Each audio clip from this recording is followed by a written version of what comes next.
మిథున దేవాల విషయంలో హరివర్ధన్‌కి ఒక క్లారిటీ వచ్చింది. మిథునకి దేవ అంటే ప్రాణం. దేవాని విడిచి ఉండడం అంటే తన ప్రాణం వదిలేసి ఉండడమేనైతే అర్థం చేసుకుంటాడు. మిథున బర్త్‌డేకి కాస్ట్‌లీ కార్ గిఫ్ట్‌గా ఇస్తే నాకది సంతోషాన్ని ఇవ్వదు నాన్న. నాకు విలువైన గిఫ్ట్ ఏంటో మీకు తెలుసు కదా! ఆ గిఫ్ట్ నాకిచ్చేసేయండి నాన్న. నేను జీవితాంతం ఈ ప్రపంచంలో ఇంకెవ్వరూ అంత సంతోషంగా ఉండలేరేమో అంత సంతోషంగా ఉంటాను. నా విలువైన గిఫ్ట్ నాకిచ్చేయండి నాన్న అంటూ దేవాని చూపిస్తుంది. అయినా దేవాతో అలంకృత విషయంలో నీకు నేను రుణపడి ఉంటాను అని చెప్తాడే కానీ మిథున నీకు ఇచ్చేస్తాను నువ్వు నా అల్లుడివి అన్నట్టు మాత్రం చెప్పడనమాట. ఒక రకంగా ఏదో రకంగా ఆలోచిస్తూ ఉంటాడు. అంటే తనని అల్లుడుగా ఒప్పుకోవడానికి. మీరు నాకు ఇచ్చే గిఫ్ట్ ఏమన్నా ఉంది అంటే దేవాని అల్లుడుగా అంగీకరించి నా విలువైన జీవితానికి ఒక అర్థం ఇవ్వండి అన్నట్టు చెప్పడమే అనమాట.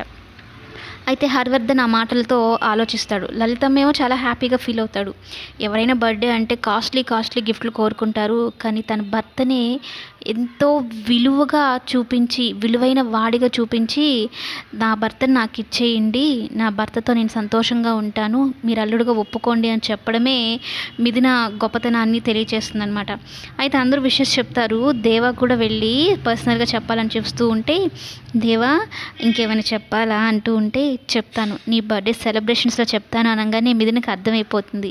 తన నోటి వెంట నేను నిన్ను ప్రేమిస్తున్నాను మిథున, నువ్వు నా ప్రాణం మిథున, నువ్వు నా భార్యవి అని చెప్తాడేమో అని ఎక్స్పెక్ట్ చేస్తూ ఉంటుందన్నమాట.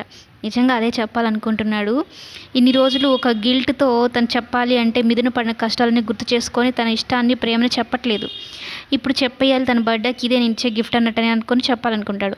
కానీ ఈ ఉన్మాది ఆదిత్య ఏం చేస్తాడంటే ఒక రౌడీకి దేవ ఫోటో ఇచ్చి చంపేసేయాలి, నా భార్యకు వాడు దూరం అయిపోవాలి అన్నట్టు మాట్లాడుతూ ఉంటాడనమాట. ఒకవైపు మిథున బర్త్డే సెలబ్రేషన్స్, మరోవైపు దేవ చావుకి ఆదిత్య ముహూర్తం ఫిక్స్ చేశాడనమాట. మరి ఆదిత్య నుండి దేవాని మిథున కాపాడుకుంటుందా, లేకుంటే హరివర్ధన్ ఏమన్నా రంగంలోకి దిగుతాడా, ఆ దేవాని కాపాడుకుంటాడా అనేది కమింగ్ ఎపిసోడ్లో చూద్దాం.